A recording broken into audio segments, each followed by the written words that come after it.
Bom dia, irmãos.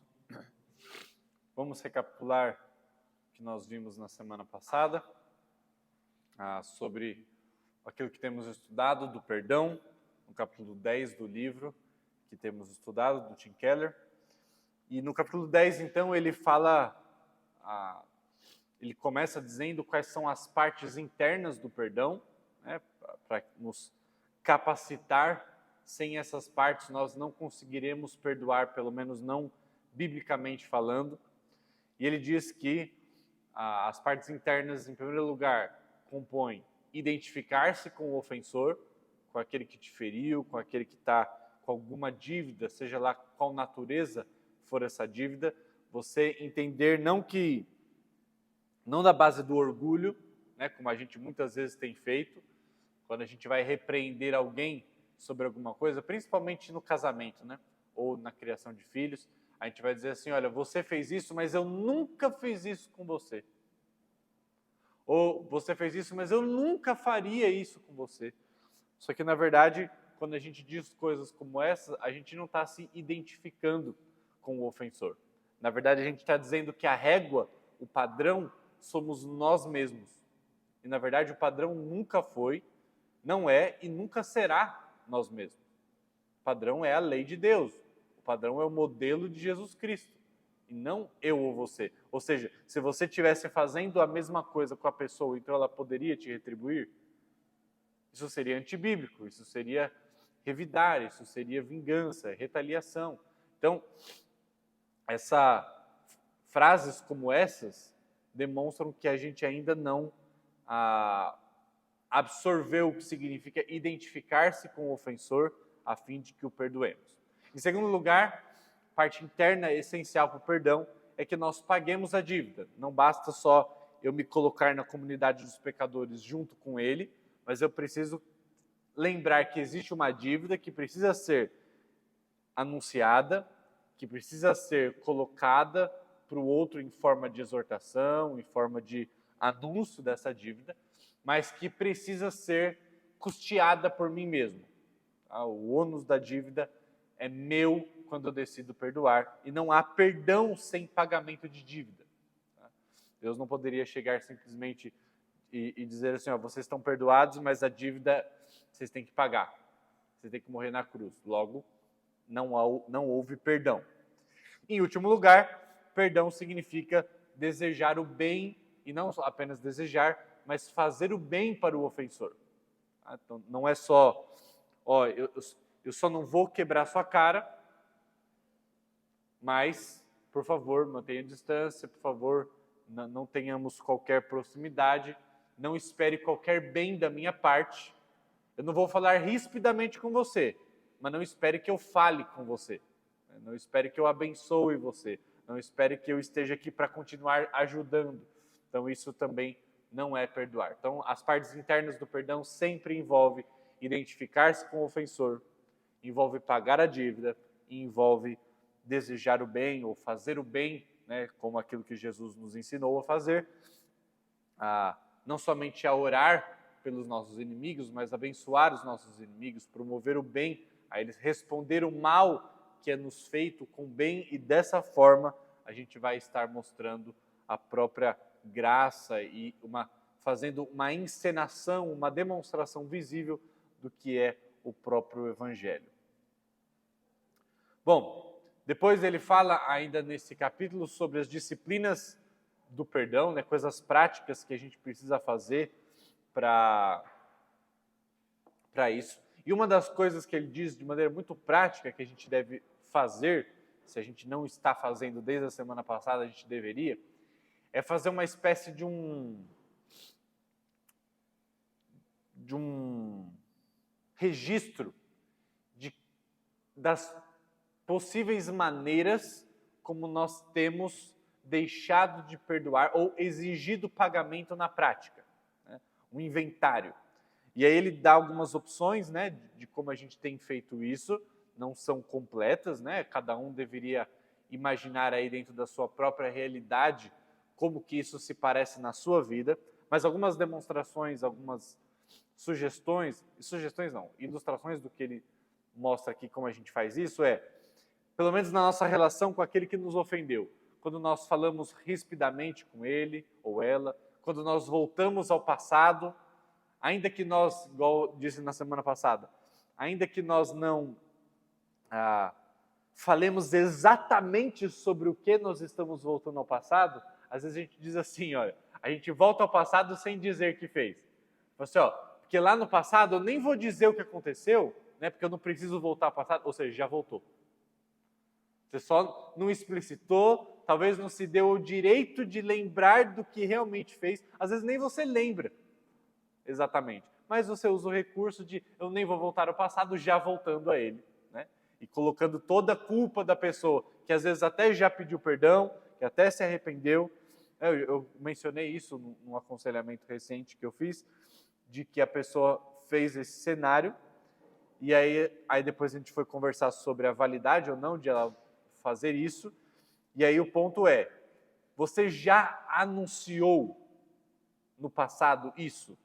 Você já disse verbalmente? Porque se não disse, esse é o momento. Tá? Então não é que voltar ao passado necessariamente é errado. É errado se você já fez isso antes, se você já exortou antes, e se a pessoa já pediu perdão, já se arrependeu, voltar ao passado é continuar contando um pecado que já não deve ser contabilizado. Mas se você nunca fez isso, por desleixo, por medo ou por qualquer outra razão, é necessário que se volte ao passado, porque existe alguma coisa não resolvida no passado que precisa ser resolvida. Agora, coisas que já foram resolvidas, ficarem sendo abertas por conta de novas dívidas são novas dívidas. Tem até aquela ilustração, não é bíblico, mas aquela ideia de que você vai, comete um pecado hoje, pede perdão para Deus, aí amanhã você vai e comete o mesmo pecado. E aí você diz, Deus, que vergonha, de novo o mesmo pecado, me perdoa mais uma vez. Ele, mais uma vez por quê? De novo o quê? Não que Deus não se lembre, né? Porque Deus sabe todas as coisas o tempo todo, mas é que a ilustração demonstra que ele não conta. Ele não continua contando. Uma vez perdoado, é um novo pecado que se comete. Tá? E embora a parte ofendida, ela tenha que lidar, às vezes ela está pagando ainda o preço do pecado que você cometeu contra ela ontem, e hoje você comete outro, ela tem que dar um novo perdão, tá? Ela não pode acumular as coisas, mas o sofrimento que ela sentirá, muito provavelmente será acumulado.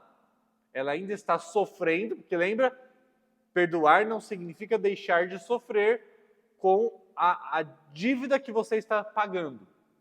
Okay? Então talvez você tenha que ainda estar sofrendo pela ofensa de ontem, mas hoje ela seja acumulada.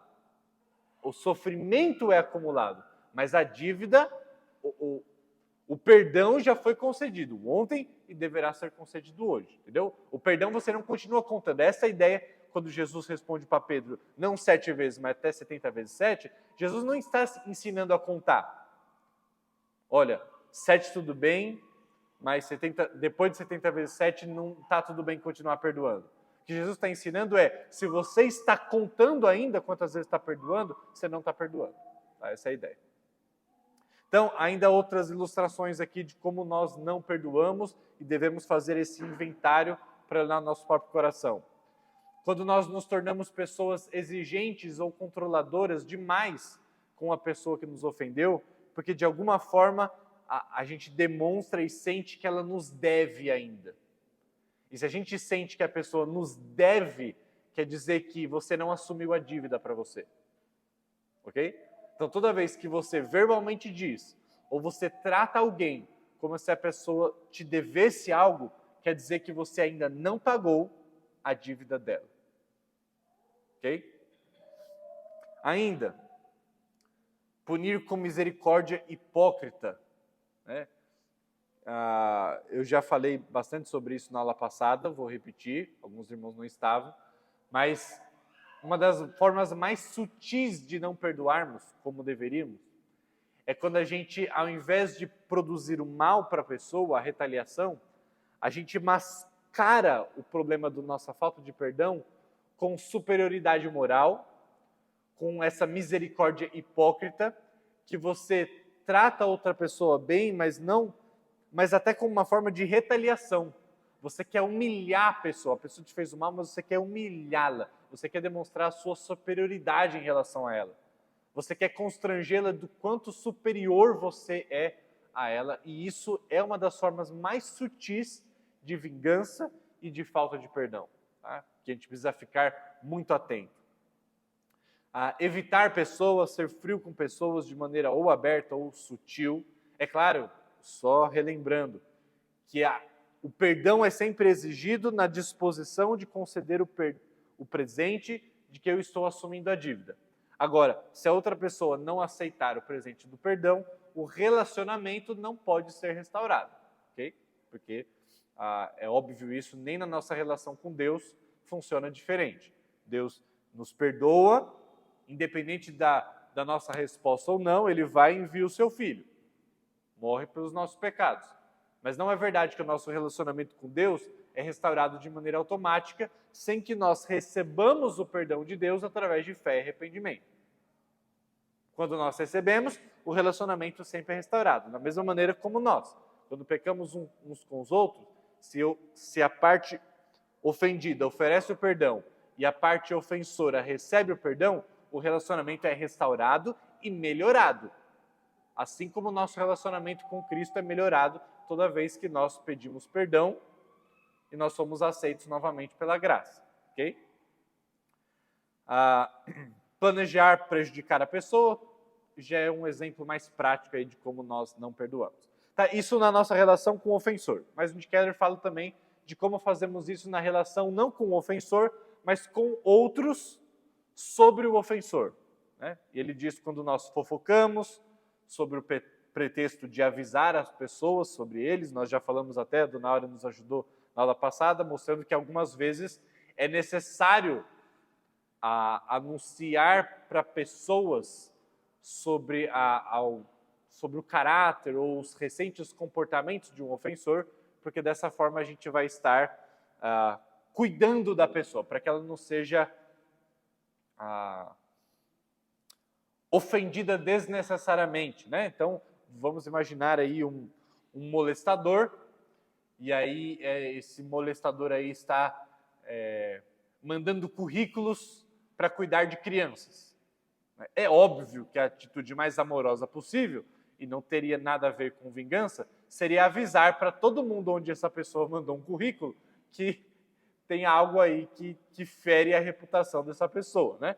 Então é óbvio isso. Agora, sempre o nosso coração precisa ser avaliado para sabermos se as nossas motivações e se os nossos alertas correspondem ao real perigo da situação e se não são uma maneira de retaliação, uma maneira de ferir a reputação daquele que nos fez algum mal, tá? Então, sempre o coração aí precisa ser avaliado e não dado crédito demais e nem tão rapidamente, né? A Bíblia fala que o nosso coração é enganoso, então a gente precisa ali de irmãos, a gente precisa de pessoas de sabedoria, em que a gente exponha a nossa maneira de pensar, os nossos sentimentos, e essa pessoa ali, auxiliada pelo Espírito, tem mais condições de avaliar, então, ali as nossas motivações. E, em último lugar, realmente orar, como o salmista fez, né, pedindo para Deus sondar o nosso coração e ver se há algum caminho mau, né? E ao lidarmos conosco mesmo, né, não só apenas deixamos de pagar a dívida na nossa relação com o ofensor ou com outro sobre o ofensor, mas na nossa relação interna, quando nós decidimos ou vivemos e revivemos os detalhes daquilo que nos foi feito na nossa memória e alimentando assim raiva e hostilidade para outra pessoa, né? Então, ou internamente eu não faço mal para a pessoa, mas eu desejo que tudo de pior aconteça, né? Eu fico na torcida ali para que a pessoa de alguma maneira erre, né? Ou aconteça algum mal para a pessoa como uma resposta ao que ela nos fez. Então, eu não vou fazer a pessoa pagar a dívida, mas eu espero que ela pague por outros meios, né? E aí a gente diz bem feito. Ok, então isso tudo, em alguma medida, nós trabalhamos em aulas anteriores, e aí o que é novidade para essa aula, inclusive talvez se você percebeu aí da semana, que que não foi postado o vídeo da semana passada é porque a gente gravou só a imagem, o áudio faltou na gravação, então aí seria inútil postar só a imagem da aula. Então, o perdão é uma promessa de não continuar trazendo o assunto à tona, seja a outros, seja ao ofensor, ou seja a nós mesmos. Sempre que formos tentados a exigir o pagamento, devemos recusar fazer isso, mas não só deixar de fazer isso, mas fazer algo positivo. E aí eu tinha que alertar algumas ilustrações do como isso se pareceria na prática, tá? E aí, de novo, nesses 3 estágios, né? Na relação com o ofensor, na relação com o outro sobre o ofensor e na relação minha comigo mesmo sobre o que o ofensor me fez. Então, ao lidar com a pessoa que me ofendeu, a gente deve ser cortês, devemos ser calorosos o máximo possível. Se a pessoa estiver arrependida, devemos estabelecer o relacionamento o máximo quanto possível. E aqui eu vou explicar o porquê que eu estou usando o possível na hora de restaurar o relacionamento. Porque se a pessoa cometeu um erro grave, tá? E os erros não são todos iguais, nem na nossa relação uns para com os outros e nem na nossa relação com Deus. Tá? Eu costumo brincar que não existe pecadinho e pecadão, mas de pecadão para cima existe uma gradação de pecado. Ou seja, existem sim pecados piores do que outros e a Bíblia fala sobre isso. Vou dar 2 exemplos só, mas tem outros na Bíblia. Antigo Testamento, Provérbios, Deus fala claramente que 6 coisas ele odeia e a 7ª ele abomina. A ideia de usar a palavra odiar e abominar demonstra que tem coisas que Deus odeia mais do que outras. E no Novo Testamento, um exemplo bem claro disso é quando Jesus diz que existem certas pessoas que têm traves no olho, que estão tentando tirar ciscos no olho do irmão. Ou seja, trave é maior do que cisco. Apontando a ideia, você tem pecados grandes em sua vida que você não está tomando conta, mas você acha que é capaz de verificar pequeno cisco no olho do seu irmão. Seu irmão ali está andando ansioso, que é um pecado, mas você está roubando o seu patrão. É isso que ele está dizendo. Você tem um pecado maior e você está se preocupando com o pecado menor do seu irmão. Todo pecado é uma ofensa grave contra Deus. Tá? Uma ilustração seria pegar uma folha em branco. Então, vou ver se essa folha está totalmente em branco. Uma coisa é eu dizer, ó, essa folha está em branco, e aí eu faço um risquinho assim, ó, desse tamanho nessa folha. Ela está riscada, ela já não está mais em branco. Mas outra coisa é eu pegar a caneta e fazer assim, ó. A folha não está em branco, tá? De nenhuma das formas, mas uma está mais riscada do que a outra. Ok? Não entendi. Eu já ouvi um comentário disso, por exemplo, no inverno, vamos dizer assim, a posição seria... Vai ter lugar mais quente do que outro, né?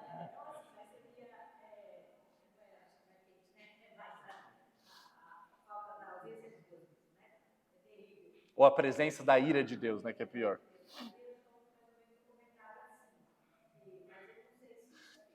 Gradação existe, tá? Mas não no sentido de que...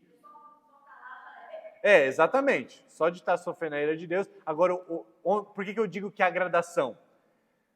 A gradação que eu vejo na Bíblia, ela é mais voltada à ideia de quanta luz você recebeu da graça e a desprezou. Por exemplo, Jesus, quando vai falar para as cidades de Corazim, ele diz assim, ai de ti Betsaida, ai de ti Corazim, porque se em Sodoma e Gomorra, no Antigo Testamento, tivessem acontecido os mesmos sinais que aconteceram entre vocês, há muito eles teriam se arrependido. Portanto, no dia do juízo, vocês serão punidos com muito mais rigor.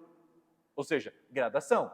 Mas não pelo tamanho da ofensa, e sim pelo tamanho da luz que eles receberam e recusaram. Entendeu? Então, haverá uma gradação, sim. Tá?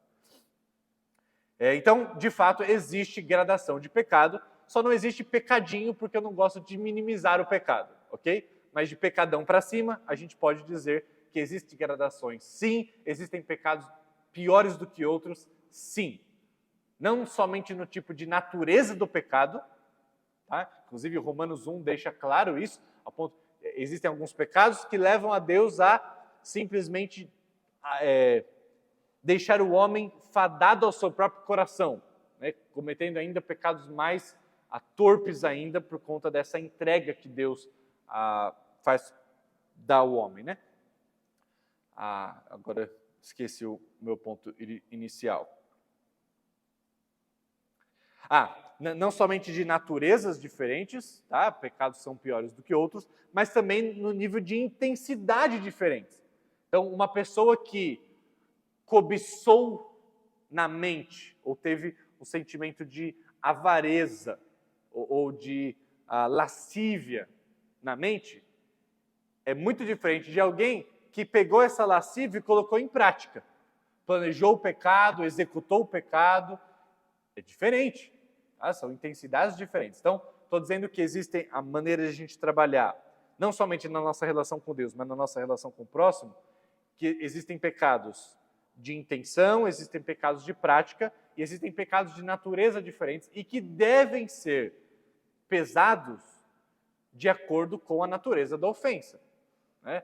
Há uns domingos atrás eu preguei aqui sobre a raiva, né? Sobre a ira, e que uma das maneiras de sentirmos raiva pecaminosa é quando nós fazemos isso de maneira desproporcional à ofensa que nos foi causada. A ilustração de alguém derrubou o suco no café, né? Estava tomando café da manhã, a pessoa virou o copo e aí de repente você explode, na verdade porque você estava acumulando coisas, mas a sua reação raivosa foi desproporcional à prática que foi feita, que nesse caso não é nenhum pecado derrubar o suco, porque ninguém derruba de propósito, né? A não ser quando o pai mandou a criança ficar quieta, ela não continuou, não parou de bagunçar e de repente, por causa disso, ela derrubou o copo. Aí já é outro cenário. Mas o ponto é, nós devemos lidar com o erro na proporção do erro que foi causado. Tá? Então, deixa eu voltar aqui para vocês entenderem de onde eu estou partindo. Eu estou falando sobre restaurar relacionamento, ok? E dentro da restauração do relacionamento, a gente precisa entender que o tamanho daquilo que nos foi causado, existe um processo adequado. Tá? Vou voltar aos 2 exemplos mais usados nesse cenário. Então, alguém vai lá e abusa de uma criança na igreja, por exemplo. Você não vai falar, ok, a gente vai perdoar, a disposição do perdão ela é sempre, deve ser sempre pronta a isso, mas o processo de restauração não é automático. Não é beleza, você molestou hoje, domingo que vem você continua dando aula para criança. O tesoureiro roubou o dinheiro da igreja, domingo que vem está na tesouraria de novo. Não funciona assim. O tamanho das ofensas, elas precisam de um processo de restauração. Não é um processo de perdão. O perdão você sempre concede. Porque esse espaço, esse gap de tempo em que a pessoa pecou e você não concedeu o perdão, isso chama pecado. Ok? Enquanto você estiver nesse espaço de pecado, o que você vai estar dizendo ao orar para Deus é: Deus, perdoa as minhas dívidas assim como eu tenho perdoado agora aquele que me deve. É essa natureza séria do que eu estou dizendo.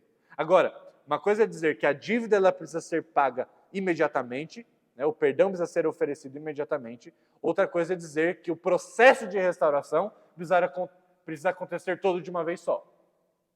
São coisas diferentes.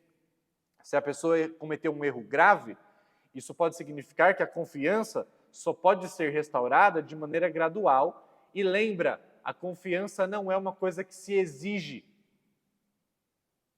Confiança é uma coisa que se conquista. Ok? Sempre assim. Quando a pessoa demonstrou por muitas e muitas vezes um caráter transformado, a outra pessoa que foi ofendida, ela passará naturalmente, gradualmente, a ter provas de que deve confiar na outra pessoa. Mas essa prova nunca deve ser colocada goela abaixo, no sentido de a pessoa que ofendeu dizer assim, mas você ainda não confia em mim? Porque talvez você ainda não demonstrou que seja uma pessoa confiável. Outra pessoa sofreu. E é você que precisa dar as provas. É engraçado, as pessoas elas querem inverter a ordem das coisas, né? Ao invés de elas entenderem que elas precisam agora trabalhar para restaurar a certa confiança saudável, porque a confiança irrestrita, ela é pecaminosa, a Bíblia fala, maldito o homem que confia no homem, tá? Esse tipo de confiança de que a pessoa nunca vai errar é antibíblica porque você esquece que o coração da pessoa é pecaminoso. Você esquece que o coração é enganoso, tá? Mas a confiança saudável para um relacionamento saudável, precisa ser conquistada, né? Quando ela é ferida. Agora, quando você nunca deu provas, né? Quando você nunca fez algo que desacreditasse você, aí você tem que avaliar o porquê dessa desconfiança, ok?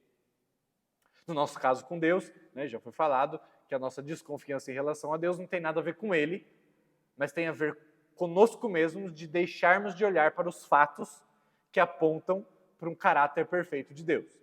Então, só temos dificuldade em crer em Deus, na medida que deveríamos, não por alguma coisa nele existente, mas porque deixamos de olhar para ele com a frequência que deveríamos. E isso automaticamente levaria o nosso coração a uma maior confiança nele. Ok? Então, o processo é gradual da restauração, em alguns casos. Se a pessoa continuar, talvez te tratando de maneira hostil, já foi falado também que você não deve facilitar que a pessoa continue pecando contra você. Tá? Isso não é amor nem por ela, nem por outras pessoas, nem por si mesmo.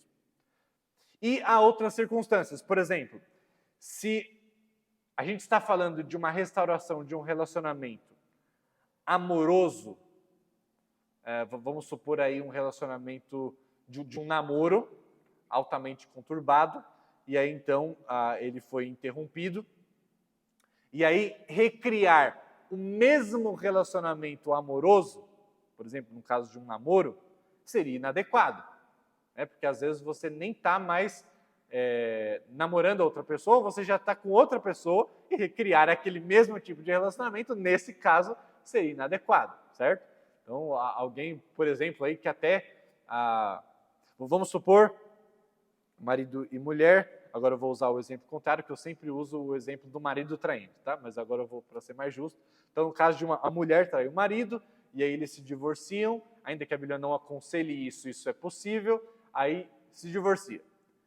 Aí o marido casa novamente com outra pessoa, e ele percebe que ele deveria perdoar a antiga esposa, e ele perdoa. Eles não vão voltar a ter o mesmo relacionamento. Tá? Nesse caso, seria impróprio. Okay? Então, só estou demonstrando que existem casos e casos que precisam ser avaliados com o devido cuidado. Tá? De novo, a rapidez e o grau com que essa restauração acontece e a recriação da confiança pode levar tempo, tá? Dependendo da natureza grave da ofensa e da infração que foi envolvida, né? Pode falar. Esse texto de Coríntios, eu estava tentando achar aqui, eu achei, né? 2 Coríntios 12, onde Paulo ele diz assim, que a punição que lhe foi imposta pela maioria é suficiente. Né? Agora, pelo contrário, vocês devem perdoá-lo e consolá-lo para que ele não esteja dominado pela excessiva tristeza. Eu vi uma pregação que se dirigia àquela parte de Coríntios, onde aquele homem, né, usou a própria madrasta, né? Perfeito. Ele foi afastado. Então ele fala assim, para esse tempo de restauração, custou tempo, né? Mas depois Paulo fala para que ele não seja dominado por excessiva tristeza. Perfeito. Se é realmente isso, baseado nesse homem, né? Paulo não fala, mas como ele está escrevendo para a mesma igreja, e lá em 1 Coríntios foi um caso tão grande assim, que ele até pontuou claramente uma de suas cartas, né? Tudo indica, né? Tudo não, mas é boa probabilidade que ele esteja falando da mesma pessoa. Aquele que ele entregou para Satanás antes, agora foi restaurado, mas tipo, de uma carta para outra houve tempo, né? E aí... Exatamente. Então, você ficar colocando sobre... Porque às vezes a gente quer na tentativa de demonstrar a gente tem que demonstrar o que a pessoa fez, ok? Tem que nomear a dívida, tá? É obrigatório isso. Mas às vezes a gente fica super enfatizando e trabalhando muito tempo e amassando e colocando o dedo na ferida e girando, que isso é levar a pessoa excessiva à tristeza. Não, ela já entendeu o que ela fez. Ela já pediu perdão. Ela já recebeu a graça de Deus suficiente para o tamanho da ofensa que ela cometeu. Agora, ficar fazendo isso é uma forma de retaliação. Né? Então, é bem lembrado. Parte do verdadeiro arrependimento geralmente significa que o ofensor pergunta: o que eu poderia fazer para que você confiasse em mim? Pessoas arrependidas não são pessoas que enfatizam muito o outro, ok?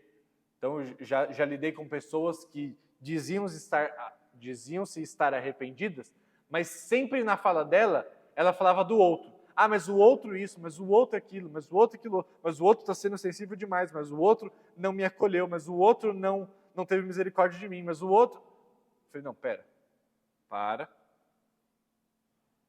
Se você estivesse arrependido de fato, você estaria muito mais preocupado em ganhar a confiança do outro, em restaurar, a cuidar do sofrimento do outro, que você causou no outro, a buscar nas mais variadas formas restituição quanto é possível, do que você está preocupado ou acusando o outro de alguma coisa. Né? Então, o verdadeiro arrependimento, ele aponta para essa preocupação que você tem em servir o outro e não condenar o outro. E não dizer que o outro está sensível demais, ou que ele não te abraçou como você gostaria de ser abraçado, ou que não foi misericordioso com você igual você já foi misericordioso com essa pessoa. Então, o verdadeiro arrependimento, ele olha internamente e ele procura, então, saber como que você pode restaurar o relacionamento, não para você mesmo, mas para outra pessoa. Okay? Então, parte do verdadeiro perdão significa estar aberto à possibilidade de mudança no ofensor. Então, para o ofensor, você tem que olhar para si mesmo e perguntar: o que eu poderia fazer para conquistar de novo a confiança dessa pessoa que eu ofendi? Já a pessoa que foi ofendida deveria sempre estar aberta a perguntar ou aberta à possibilidade de mudança no ofensor verdadeiramente, tá? Disposta aos poucos, gradualmente, né, a depender aí do grau da ofensa, a gravidade daquilo que foi feito, a dar pequenas parcelas de confiança na medida que a pessoa for demonstrando, né, transformações naquela área. Tá? Ok, tudo isso tem a ver com a nossa relação com a pessoa que nos ofendeu. E como nós fazemos isso na relação nossa com outros sobre aquele que nos ofendeu. Né? Nós não devemos enfatizar as suas falhas, tá, gratuitamente. Se o ofensor tiver feito algo flagrantemente errado e ilegal, por exemplo, como um abuso sexual ou um desvio de dinheiro público da igreja, qualquer coisa assim, então nós devemos procurar justiça através dos melhores canais, mas mesmo nessa situação em que nós devemos buscar justiça, nós devemos expressar o nosso desejo de que a pessoa se arrependa e a nossa disposição em perdoar a pessoa. Tá? Porque se não houver isso, o que a gente estará fazendo não é justiça, e sim vingança ou retaliação. Agora, se o pecado contra nós for privado e a pessoa e nós permanecermos e a pessoa permanecer hostil e impenitente, pode ser necessário avisar alguém sobre ela. Então, até a Ju falou na semana passada, mas e quando a pessoa continua pecando contra mim e eu já perdoei e ela continua, e aí a ideia bíblica é: você não pode permitir que a pessoa continue pecando contra você. Se ela é uma não cristã, você deve orar pelo arrependimento e conversão dela. Mas se ela é uma cristã, isso necessariamente envolve você chamar 2 ou 3 e seguir os passos de Mateus 18. Tá? Porque em Mateus 18, Jesus não apenas contou a ilustração do credor incompassivo, Jesus não apenas falou que era dever do discípulo perdoar mais do que 70 vezes 7, infinitamente, porque você foi perdoado infinitamente. Mas Jesus também disse em Mateus 18 qual que é o processo que deve ser realizado. E o processo é, se a pessoa te ouviu, ganhou seu irmão, mas se não te ouviu, leva 2 ou 3, se não ouviu, leva a igreja, se não ouviu, a gente ir publicando. Existe um processo aí de cuidado, não somente com a pessoa que foi ofendida, mas com a igreja ou com a comunidade como um todo. Tá? Então, se a pessoa continua pecando contra você e demonstra um padrão de comportamento que não é de nenhuma forma demonstrado arrependimento ou mudança, então deve ser feito o processo de Mateus 18. Chame 2 ou 3. Okay? Chame. Se você estiver falhando nisso, você tem o seu pecado nisso também. Okay? Deixar que a outra pessoa continue pecando contra você não é amor e, portanto, é um pecado seu também. Você está... E nesses casos em que você deve levar a outra pessoa, você não deve levar a outra pessoa no sentido de uma fofoca. Você deve levar a outra pessoa no sentido de... Lembra, fofoca é quando eu conto algo para alguém que não faz parte nem da solução nem do problema. Então você vai estar levando algo para alguém porque a pessoa vai fazer parte da solução, ou seja, ela vai junto com você e exortar a outra pessoa.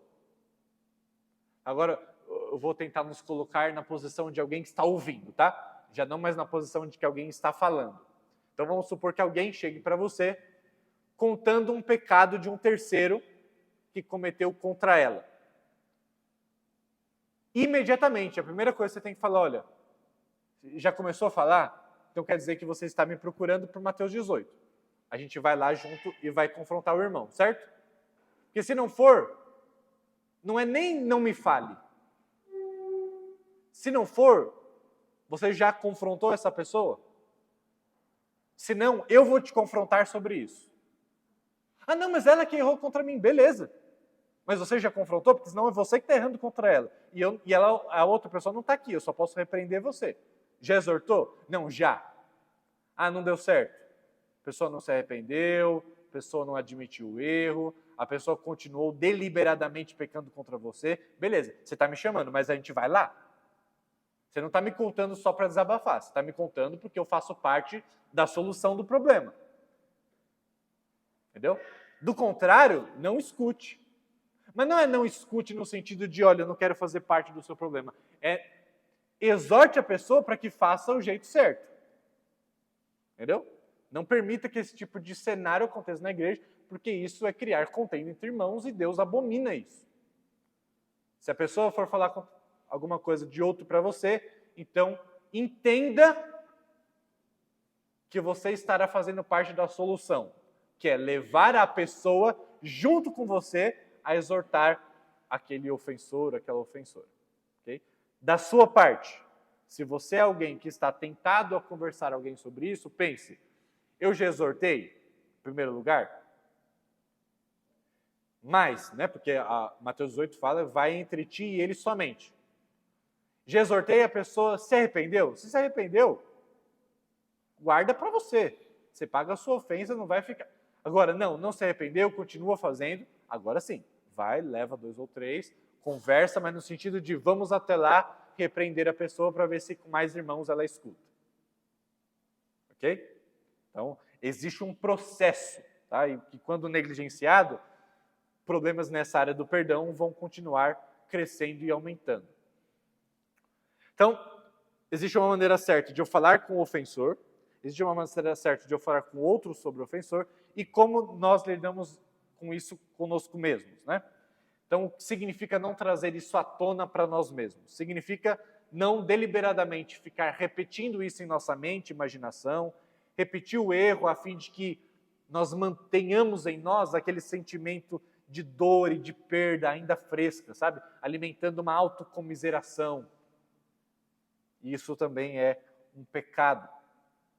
Significa que nós devemos, agora não apenas deixando de alimentar esses sentimentos, mas nós devemos orar pela pessoa, nós devemos fazer o bem, nós devemos lembrar da cruz a nós mesmos. E aí, então, já que devemos fazer isso, o Tim Keller caminha nesse capítulo mostrando quais são os recursos internos para que nós consigamos fazer esse tipo de coisa, que é sempre um desafio, ok? E aí ele chama a atenção para 2 recursos, que é engraçado porque um começa com pobreza e o outro começa com riqueza. Parece coisas contraditórias, mas ele diz, para que nós tenhamos essa capacidade para perdoar desse jeito, para fazer dessas coisas, precisamos ser pobres de espírito, mas ricos espiritualmente. Você fala, ué, mas parece contraditório isso. Bom, o que ele quer dizer com pobres de espírito? Ou seja, é uma humildade em relação ao nosso pecado, ao nosso próprio coração, né? A Bíblia explica que devemos perdoar como Deus nos perdoou. Ou seja, toda vez que eu for convocado a perdoar alguém, eu tenho que lembrar que eu fui perdoado por Cristo com uma dívida muito maior. E isso deve gerar em mim uma humildade que me predispõe a perdoar. Porque, do contrário, eu vou me achar superior, e quem se acha superior não perdoa. Ok? Então, há necessidade de que nós reconheçamos que não há uma maneira melhor de obter humildade necessária para o perdão do que aceitar o que o Evangelho nos diz sobre nós. Tá? Nós somos feitos por Deus, nós devemos tudo a Ele, nós deveríamos colocá-lo em primeiro lugar em nossas vidas e ainda assim nós não o fazemos. Nenhum de nós ama a Deus de todo o coração, de toda a alma, de toda a força, de todo o entendimento, nenhum de nós. E quando nós nos lembramos disso, que isso é uma ofensa grave contra Deus, isso nos capacita a ter essa humildade espiritual para conseguir nos identificar com a outra pessoa e assim perdoá-la. Vimos como Jesus nos ajuda a obter a humildade espiritual numa parábola que ele conta lá em Mateus 18, que é do credor incompassivo, né?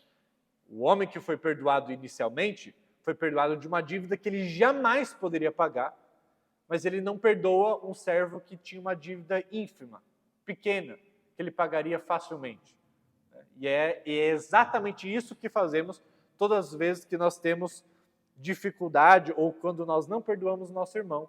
Nós temos uma dívida pequena que ele cometeu contra nós, comparado a uma dívida infinita e impagável que nós cometemos contra Deus. Então, sempre a ausência de perdão é um orgulho espiritual, uma soberba espiritual, que só pode ser combatida quando tiver uma humildade de espírito. Devemos dizer coisas como, Senhor, o Senhor não exigiu de mim o pagamento das minhas dívidas, mas Jesus pagou por elas com a sua vida. Agora, que direito tenho eu de exigir o pagamento das dívidas do meu irmão para comigo? Lá em Romanos 12, agora Paulo vai mostrar isso de uma outra maneira, quando ele diz, deixe espaço para a ira de Deus, pois está escrito, minha é a vingança, diz o Senhor. Isso é Romanos 12, versículo 19. Ou seja, Paulo está nos lembrando que quando nós deixamos de perdoar e automaticamente, então, buscamos algum tipo de retaliação, seja externa ou internas, o que nós estamos fazendo é nos colocando no lugar de Deus. E isso não é humildade. Porque a gente nos coloca na cadeira do juiz. A gente diz, Deus, olha, sou eu que estou julgando esse caso, com licença. Por favor, espera um momentinho, Deus, é que eu estou julgando um caso aqui. É que agora eu sou juiz. Paulo está dizendo, é isso que nós fazemos quando nós não perdoamos ou buscamos vingança.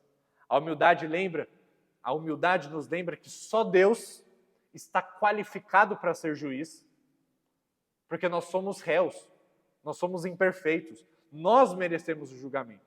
O único que não merece e não mereceu o julgamento é o próprio Deus. Em outro lugar, só Deus sabe o suficiente para ser juiz. Você sabe ali o que foi feito externamente, mas você não sabe todas as coisas, você não sabe tudo que a pessoa fez, você não sabe todos os agravantes e atenuantes, você não sabe o que iria no coração da pessoa, só Deus tem essa capacidade de julgar. Só Deus sabe o que ele merece, e só Deus é capaz de dar o que ele merece ou aquilo que Cristo mereceu por ele. E só Deus tomou o julgamento sobre ele, sobre os seus ombros. Portanto, esse é o juiz a quem nós devemos confiar, para que então tenhamos esse primeiro recurso interno, que é de uma humildade espiritual.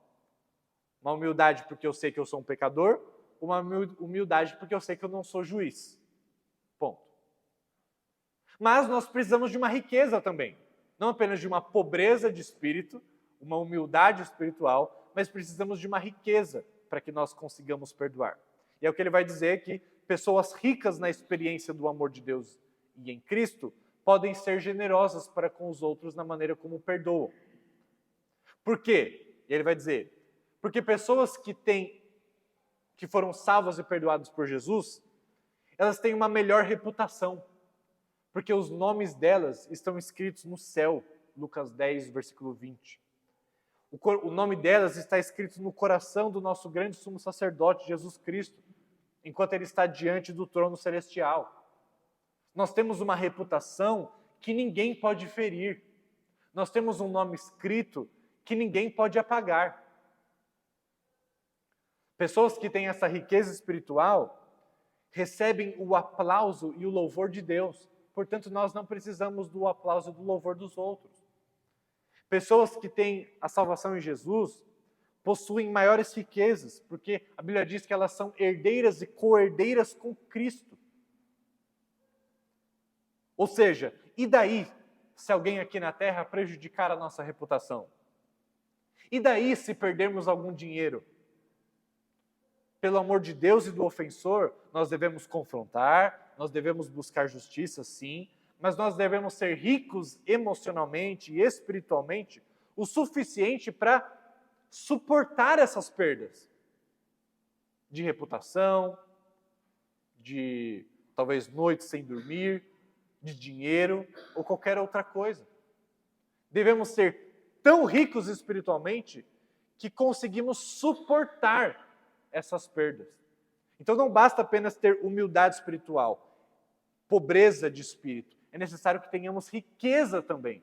A riqueza que não advém de nós mesmos, mas uma riqueza que vem da graça de Deus, a tal ponto de nos percebermos tão ricos, que aquela pequena quantia que nos foi tirada não faz muita diferença. Se você é uma pessoa pobre, que não tem certeza de onde virá a sua próxima refeição, e alguém rouba uma nota de R$5 do seu bolso, isso é traumático para você. Talvez seja a gota d'água para você. Mas se você tem bilhões de reais, e alguém toma uma nota de R$5 do seu bolso, você nem percebe. O ponto é, se nós nos percebermos tão ricos quanto a Bíblia diz que nós somos, nós lidaremos com maior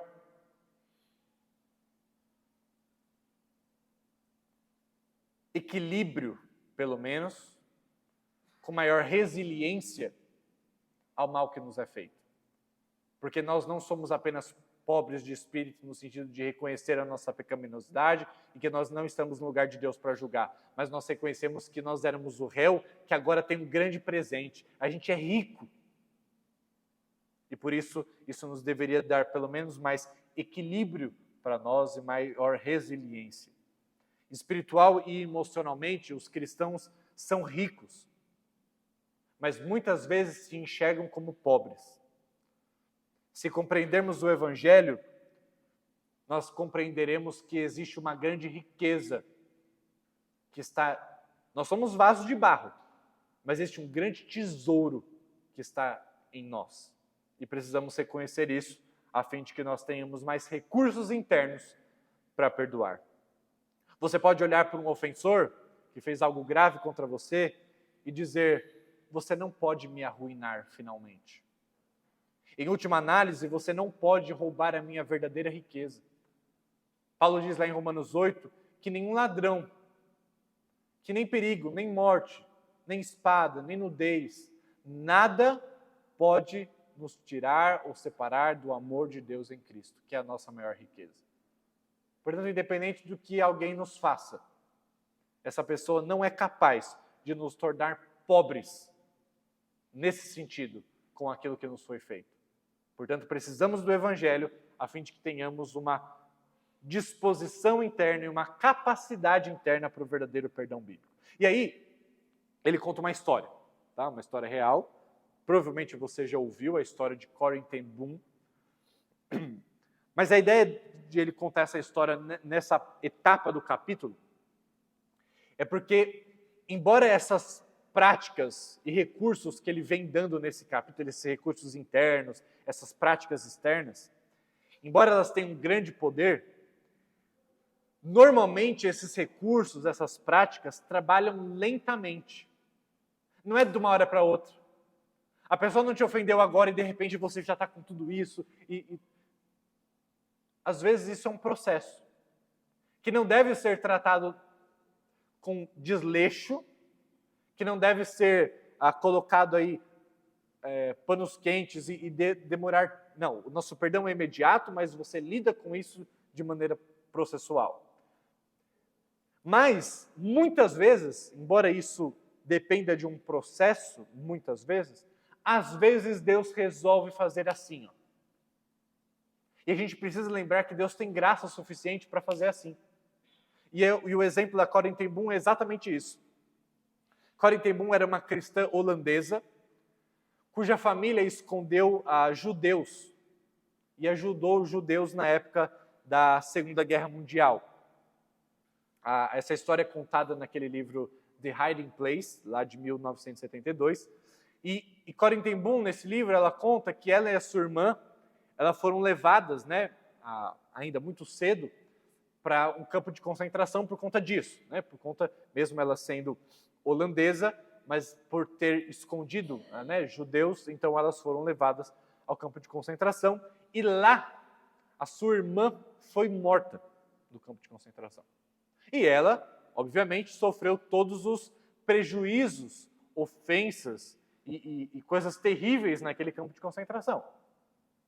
E ainda assim viu a sua irmã morrendo, ainda viu ser separada da sua família, tudo isso. Aí, ela sai, acaba a guerra, ela consegue sair do campo de concentração com vida, e ela vai ali na Alemanha, em algum momento posterior da sua vida, ela está lá falando, pregando sobre o perdão de Deus, como que Deus pega os nossos pecados e joga no fundo dos oceanos. E enquanto ela contava, pregava sobre isso, da nossa relação com o perdão de Deus, como Deus não traz à tona novamente os nossos pecados e tal, acaba o sermão dela, e depois do culto, ela percebe um homem vindo em direção a ela. E ela reconhece o rosto do soldado alemão, que era o seu algoz lá no campo de concentração, ela reconhece o rosto dele. E ele vem até ela, sem reconhecê-la. É muito mais fácil alguém que foi ofendido reconhecer o seu ofensor do que o contrário. E ele chega até ela e ela automaticamente percebe, fica paralisada. E ele diz assim, olha, muito obrigado por essa palavra de hoje. É muito confortante saber que as coisas horríveis que eu já fiz no meu passado foram jogadas no fundo dos oceanos. Que Deus me perdoa, que tem esperança para alguém como eu, que fiz coisas absurdas no passado. E aí ele contou para ela, eu era um soldado no campo de concentração, nazista. Sem que ele soubesse que ela o reconheceu. E ela fala nesse livro que foi muito difícil. E que imediatamente, enquanto o soldado estendeu a mão para ela não conseguia tirar a mão do bolso. Algo travou ela. Mesmo ela achando que estava capacitada para isso, ela travou naquele exato momento. Mas Corrie ten Boom diz que lembrou-se do que sabia sobre o perdão cristão naquele momento. E ela sabia que ela deveria estender a mão. Ela tinha visto muitas pessoas na Segunda Guerra que não conseguiram perdoar. E que devido à amargura que sentiram, permaneceram inválidas. Ela sabia também que o perdão não é uma questão de emoção, não é uma questão de sentimento. O perdão é uma decisão, um ato da vontade. E ela, naquele momento, ela diz que ela orou rapidamente e silenciosamente: Jesus, ajuda-me. Ajuda-me porque eu não consigo, mas eu sei que eu posso fazer isso com a sua ajuda. Ela orou assim. E aí eu vou ler o trecho do próprio livro dela, em que ela escreveu: E tão rígida e mecanicamente, eu apertei a mão que estava estendida a mim. E quando eu fiz isso, uma coisa incrível aconteceu. A corrente que começou do meu ombro, desceu pelo meu braço e saltou para as nossas mãos unidas. E então esse calor curativo pareceu inundar todo o meu ser, trazendo lágrimas aos meus olhos. E eu disse: eu te perdoo, irmão. E eu chorei. Eu te perdoo com todo o meu coração. E ela termina o seu relato dizendo: eu nunca tinha conhecido o amor de Deus tão imensamente quanto naquela ocasião. Essa história nos demonstra algumas coisas. A primeira delas é: Deus pode fazer isso assim. Não quer dizer que Deus vá fazer isso assim, mas Deus pode. Numa oração rápida, Deus pode conceder a força que você precisa para que no momento você perdoe, mas perdoar é uma exigência que Ele te faz, mas que você sinta essa libertação daquilo que te oprimia, como no caso dela. Mas é possível que você tenha que lidar com isso por muito tempo. O perdão imediato, mas que você lide com isso por muito tempo. Deus pode fazer. E Deus tem caminhos diferentes com o que Ele faz, dependendo de cada circunstância ou de cada pessoa. Mas uma outra coisa que e talvez mais importante ainda do que essa história dessa irmã nos mostra, é esse relato final dela. Não, primeiro, antes disso, é o fato de ela entender que perdão é uma decisão e que posteriormente os sentimentos podem ser transformados por Deus no processo, mas a decisão é sempre de perdoar. Mas mais importante do que tudo isso, para mim, é a demonstração clara e o testemunho dela no final de que ela nunca tinha conhecido o amor de Deus tão intensamente quanto naquela ocasião. Por quê? Ela tinha acabado de fazer um sermão sobre o perdão de Deus. Ela conhecia o perdão de Deus. Mas quando a realidade tocou a sua porta, e ela foi obrigada a não apenas conhecer de mente, mas com todo o seu ser, entender que a ofensa que ela cometeu contra Deus era maior do que um soldado nazista cometeu contra ela. Quando ela percebeu isso, e que ela foi perdoada de um jeito muito maior do que ela achava que tinha sido, ela conheceu o amor de Deus de maneira mais profunda do que nunca antes. Percebe? Porque antes ela era uma vítima. Antes ela era a vítima do sistema, a oprimida, a pobre garotinha que foi levada para um campo de concentração, que teve a sua família morta. Era uma pobre garota. E quando nós nos enxergamos como pobres garotinhas, a graça de Deus é pouca, é pequena.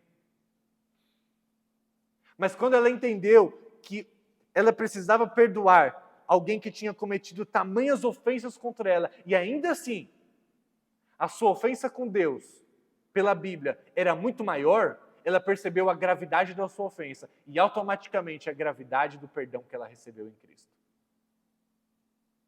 Agora ela já não era mais uma menininha que foi levada ainda muito cedo para um campo de concentração, mas ela era alguém que ofendeu ao ser de maior reputação e valor que existe no universo. E que o seu pecado não se comparava em relação a Deus, não se media a sua dívida em relação a que aquele soldado havia feito para com ela. Porque é essa a história que Mateus conta e Jesus conta em Mateus 18. Se a gente acredita nessa história que Jesus conta, a gente tem que falar que aquilo que o soldado nazista fez com ela era dívida pagável, pequena. E que a dívida dela, uma pobre garotinha, em relação a Deus, era dívida infinita e impagável. Ou seja, meu ponto. Uma das melhores maneiras de revivermos o Evangelho de maneira real em nossos corações é quando nós temos a oportunidade de perdoar. E a gente pode, em algum momento, dizer como ela: eu nunca tinha conhecido o amor de Deus de maneira tão intensa quanto agora que eu preciso te perdoar. Portanto, o perdão, ainda que seja uma coisa difícil, que sempre ocasionará em sofrimentos, porque nós precisamos assumir a dívida do outro. Mas isso não quer dizer que Deus não use o perdão de uma forma tão rica e abençoadora. Porque lembra? Deus é o Deus que orquestra todas as circunstâncias. Nada que foi feito contra você fugiu do controle soberano de Deus. E se Deus decidiu e não apenas permitiu que isso acontecesse, é porque Deus quer fazer daquele mal produzir o bem na sua vida e na vida de outros, assim como José reconheceu no final de Gênesis. Vocês pecaram contra mim, vocês fizeram mal, meus irmãos, me vendendo como escravo, mas Deus transformou em bem. Não só para mim, mas para a vida de vocês e da de muita gente, para que fossem conservados em vida. Então, Deus usa o perdão para experiências transformadoras da graça. Não apenas no outro, mas em nós mesmos. Agora, por que a gente pode ter uma experiência dessa? Como a gente pode ter uma experiência dessa? Talvez muitos de nós, diante dessa realidade tão drástica do perdão, tão difícil, tão contracultural do perdão, tão exigente do perdão, talvez a gente esteja pensando, mas parece que isso é impossível. Talvez você esteja enfrentando agora algo que alguém fez contra você que está sendo muito difícil de lidar. Talvez impossível. Mas Jesus diz, se você tiver a fé do tamanho de um grão de mostarda, você poderia fazer o que eu estou mandando vocês fazerem. Isso é, se você entende um pouco do Evangelho, pelo menos. Se você entende um pouco do que Jesus Cristo fez por você, você tem o que você precisa para perdoar.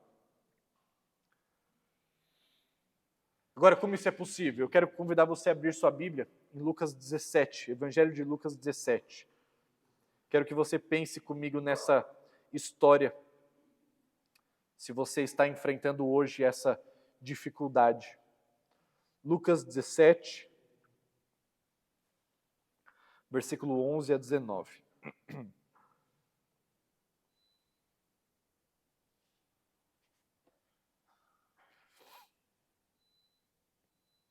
A palavra de Deus diz assim: dirigindo-se a Jerusalém, Jesus chegou à fronteira entre a Galileia e Samaria. Ao entrar num povoado dali, 10 leprosos, mantendo certa distância, clamaram: Jesus, mestre, tenha misericórdia de nós. Ele olhou para eles e disse: vão e apresentem-se aos sacerdotes. E enquanto eles iam, foram curados da lepra. Um deles, ao ver-se curado, voltou a Jesus, louvando a Deus em alta voz. Lançou-se aos seus pés, agradecendo-lhes pelo que havia feito. Esse homem era samaritano. Jesus perguntou: não curei 10 homens? Onde estão os outros 9? Ninguém voltou para dar glórias a Deus, exceto este estrangeiro. E disse ao homem: levante-se e vá, sua fé o curou. Algumas coisas interessantes aqui, né? Eles vêm pedindo misericórdia para Jesus. Jesus demonstra tamanha misericórdia, transformando totalmente a vida daqueles homens, que eram afastados absolutamente da vida comunitária por conta da sua doença, da lepra. Cerimonialmente falando, inclusive, eles não poderiam participar de nada religioso porque eles eram considerados impuros. Jesus simplesmente transforma a vida daqueles indivíduos através daquela cura. E Jesus diz, vão, né, e como a lei diz, vocês deveriam ir até o sumo sacerdote, né, fazer o devido processo de purificação por conta de agora vocês estarem restaurados e tudo. E aí então, eles vão. Só que, como mais tarde na história a gente descobre que um deles era samaritano, o sacerdote dele não era o sacerdote que ficava em Jerusalém. O sacerdote dele ficava em Samaria. Não é o mesmo. Eles tinham um templo em Samaria, que não é o de Jerusalém, os samaritanos. E quando no caminho eles se percebem curados, aquele homem não vai até Samaria. O texto diz que ele vai até Jesus.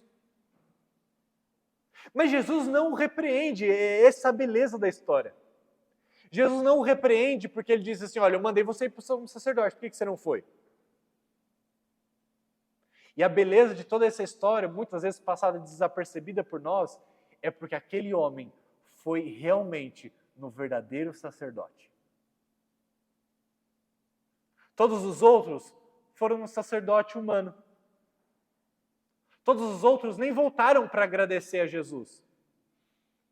Mas aquele homem foi no verdadeiro sacerdote, que não apenas fazia sacrifícios de ovelhas, de animais, para a remissão de pecados, mas aquele que fez o próprio sacrifício de si mesmo.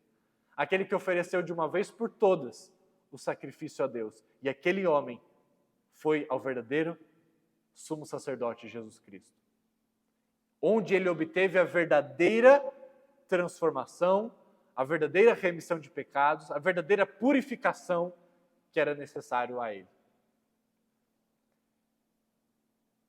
Jesus fala, foi a sua fé que te salvou. Mesmo um estrangeiro, mas ele pôde reconhecer em Jesus esse sumo sacerdote e pôde agradecê-lo por reconhecer o tamanho daquilo que ele recebeu. Não como outros. Outros talvez reconheceram que Jesus transformou só a vida deles, no sentido de que agora eles não eram mais leprosos. Mas que não reconheceram em Jesus o sumo sacerdote das suas almas, das suas vidas, no sentido eterno do termo. Essa história nos mostra que devemos absorver o que Jesus Cristo fez e colocar a nossa pequena história sobre o que as pessoas fizeram de errado conosco. E olharmos essa pequena história à luz da grande história do que Jesus fez por nós. Do Jesus que não apenas curou as nossas enfermidades e doenças. Alguém que deu a sua vida por nós, para que nós fôssemos plenamente restabelecidos por toda a eternidade. E colocar a nossa pequena história na grande história dele, isso nos dará todo o poder necessário para conceder o perdão. Só isso.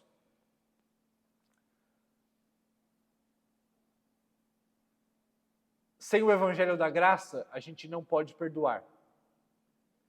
Mas sem o perdão, a gente não consegue usufruir do verdadeiro Evangelho da Graça na medida que nós precisaríamos. Entendeu? Sem o Evangelho, a gente não pode perdoar como a Bíblia exige. Não dá.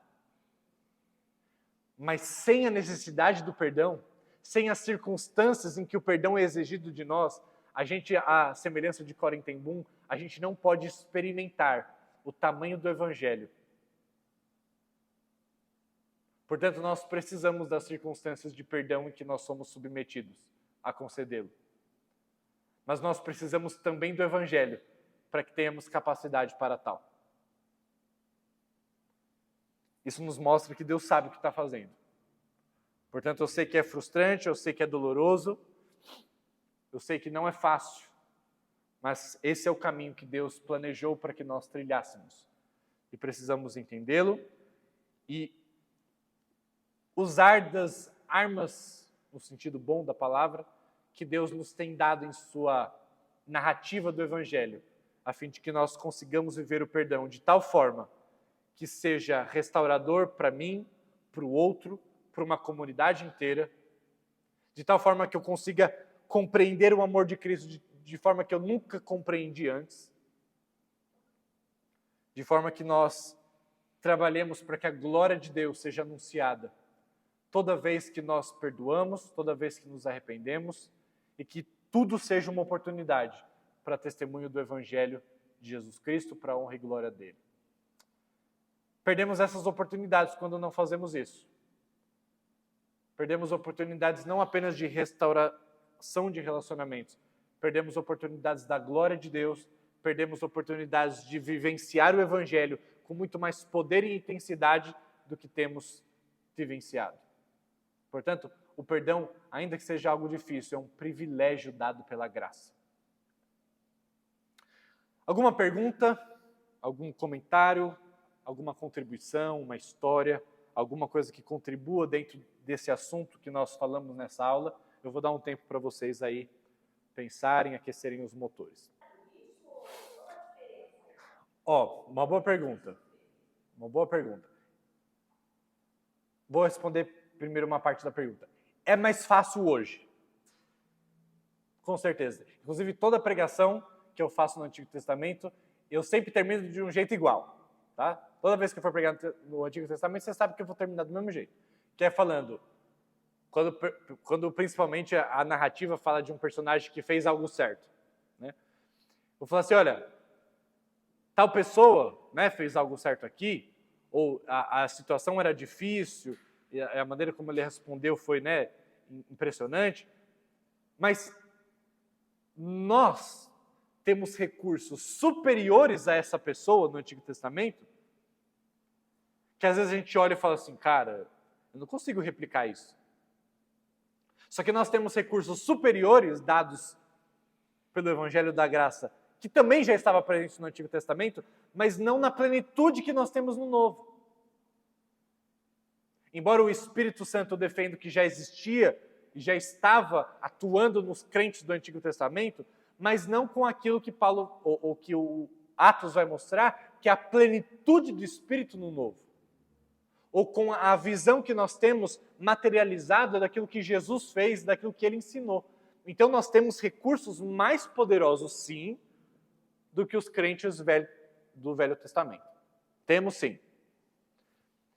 Agora, então essa é a parte da resposta. Agora, outra parte da resposta. Não é verdade que o Deus do Antigo, eu sei que não é isso que a irmã afirmou, que o Deus do Antigo Testamento era um Deus de vingança e o Deus do Novo Testamento é um Deus de amor, ou que Deus no passado ensinou olho por olho, dente por dente, como uma forma de vingança, e no Novo Testamento Jesus mudou tudo e agora é a realidade do perdão, do amor para todo mundo. Não é verdade. Tá? Se a gente começa a colocar um testamento contra o outro, a gente cria grandes problemas. Ok? Grandes problemas. Olho por olho, dente por dente no Antigo Testamento não era sobre vingança, e sim sobre justiça que deveria ser exercida pelas autoridades responsáveis. Ok? Porque a tendência natural do coração humano é não olho por olho, mas se você ferir o meu olho, eu acabo com a sua vida. Entendeu? Então, o que Deus está trabalhando no Antigo Testamento é justiça e não retaliação ou vingança. Em primeiro lugar, como lidar com os salmos, né, de imprecação ali, os salmos que Davi fala que deveria ver as crianças dos inimigos sendo esmagadas nas pedras, nas rochas. Como que a gente lida com isso, né? Bom, em primeiro lugar, a gente tem que lembrar o que eu preguei aqui umas semanas atrás, sobre a raiva e a ira pecaminosa. Sobre a possibilidade, ainda que remota, bem remota para nós, da raiva e ira santas, justas. Né? Paulo vai dizer isso, Jesus vai mostrar isso, que Jesus foi contra a raiva e a ira, mas ele demonstrou ira. Mas ele não poderia estar se contradizendo, mas é porque a ira dele, obviamente, era santa. Paulo vai dizer, irai-vos e não pequeis. Ou seja, é possível que nós tenhamos ira, sem que todavia isso seja um ato pecaminoso.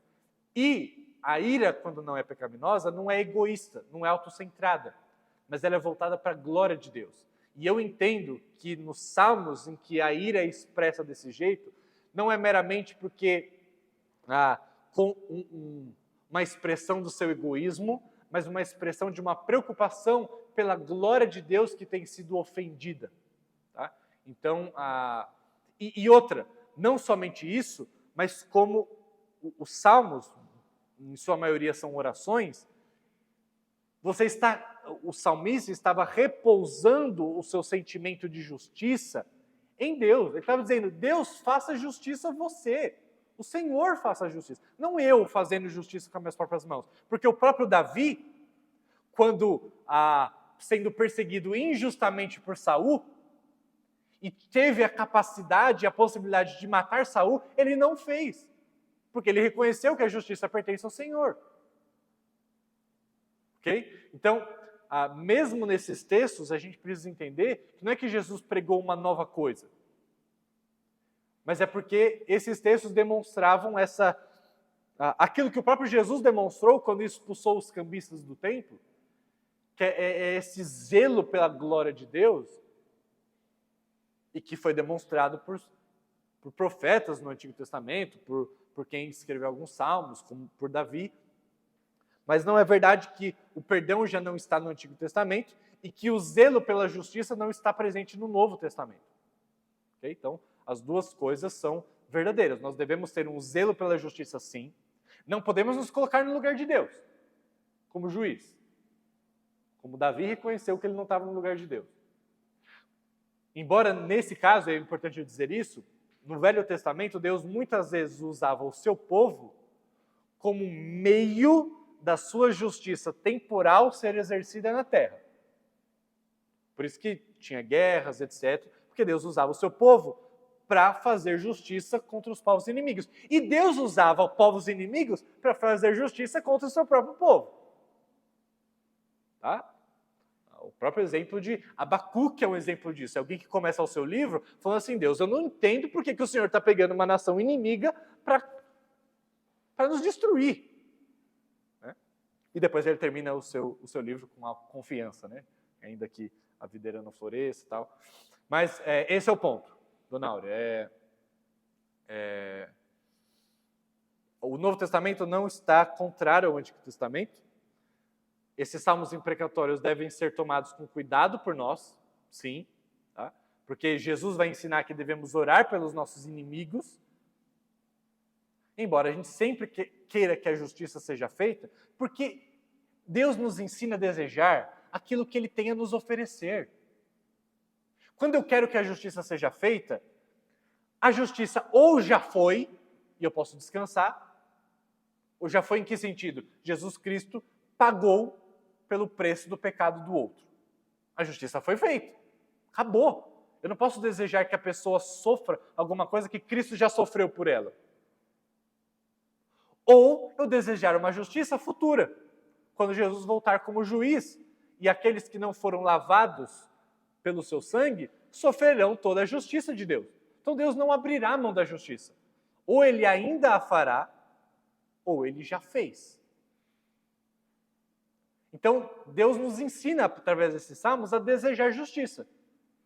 Uma justiça que Davi ainda não tinha visto acontecer, mas que foi feita em Jesus, por aqueles que são salvos. Mas uma justiça que ainda todos nós não vimos, mas que aguardamos que um dia seja feita. Então não é errado desejar justiça. É errado você fazer justiça com as próprias mãos. Isso é errado, porque você se coloca no lugar de Deus. Respondi a pergunta? Quem mais? Gente, temos ainda alguns minutinhos.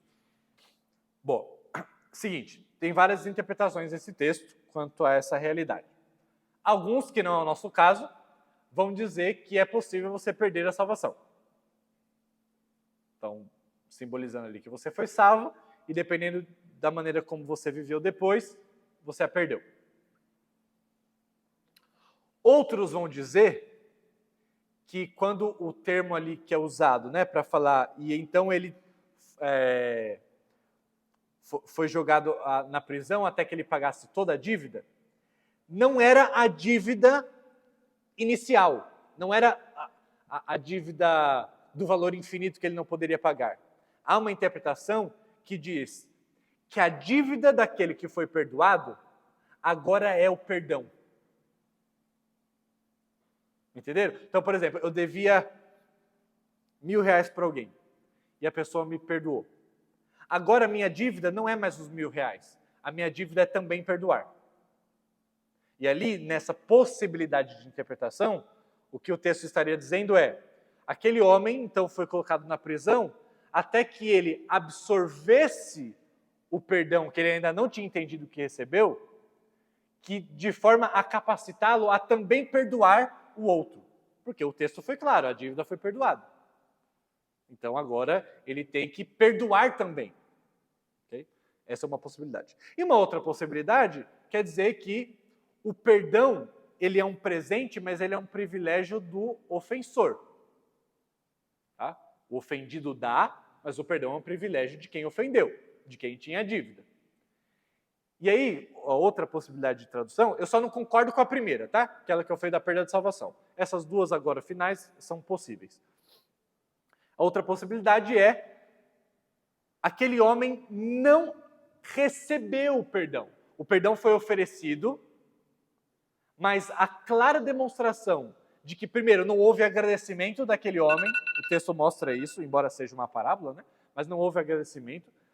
E ele sai dali e pensa: meus irmãos, alguém que tem uma dívida infinita, como aquele cara tinha, vai brigar por conta de R$5 que tiraram do bolso dele?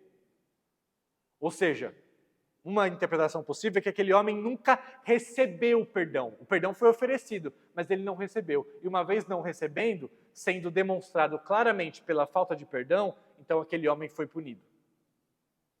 Então, poderíamos equiparar aí: Deus entrega o seu filho, a oferta do evangelho ela é disponível, mas quando você não recebe isso, você não foi perdoado, e a demonstração de que você não foi perdoado é pela sua ausência de perdão do próximo. Entendeu? São 3 opções possíveis. A primeira delas eu descarto absolutamente, porque toda a Bíblia mostra o contrário. Essas duas outras são possíveis e nem acho que tenhamos que escolher uma das duas, porque as duas apontam verdades. Né? Essa última aponta a verdade de que o perdão é um privilégio que você precisa receber. Se você não receber, você não vai ter. Ok? Você pode recusar. Não receber significa recusar o perdão. Tá? Se alguém fala assim: você deve alguma coisa, uma quantia para alguém, e a pessoa te perdoou, mas você não aceita o perdão, você ainda pode pagá-lo. Entendeu? E a primeira possibilidade de interpretação também aponta para uma verdade, que é: a dívida daquele que foi perdoado agora é perdoar também. Ok? Então, as duas possibilidades de interpretação são possíveis, né? Embora seja redundante, mas são possíveis, e as duas apontam para realidades verdadeiras da vida cristã. Respondeu?